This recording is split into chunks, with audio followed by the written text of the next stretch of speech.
Now, Small-Scale Mining Association says government's ban on small-scale mining to streamline the sector has been counterproductive. Kofi Urenchi, Vice President of the Association, sat with Odili and Tiamor and asked that close to 40% of illegal small-scale miners will never be able to mine again, while legal ones are back in with impunity.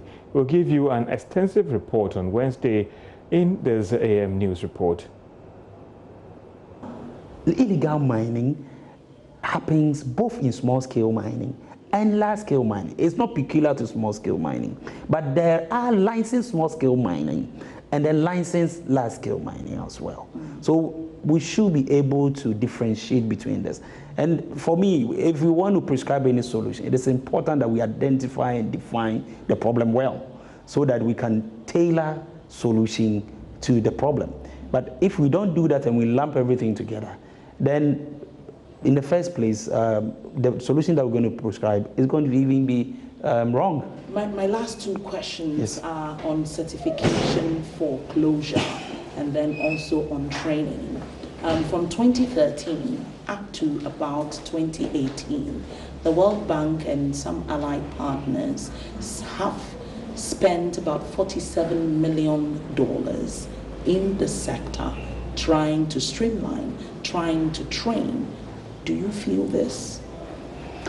Well, this is my first time of hearing this amount of money, and we've gone through some trainings and all that. So perhaps maybe we might have attended some of their trainings and all that. But the amount, 47 million, did you say they've invested? Well, I'll be very happy if I can have access to that document and study it well so that I can really speak to it well. But what I know is government is taking steps. And when I say government, not this government alone, but previous governments up to this government, they are taking steps to make sure that the sector is well regulated and done responsibly. What I feel they've not done it so well is how they engage stakeholders, especially small-scale miners. For me, I think that going forward, it should be participatory engagement where we'll be seen as partners so that we can contribute meaningfully into the discussion. And not enemies. And not enemies, and not the kind of engagement where information is just delivered. Government has done this, so go ahead and do it. Government has done that, so do that. That does not bring development, doesn't bring buy-in. So it is important that we are engaged as partners, and then together we do it. And I'll give you an example. For instance, this 3% withholding tax that has been passed and then generally is seeking to enforce, for instance, it is going to be inimical to the sector. It's not going to help. It's going to reduce production.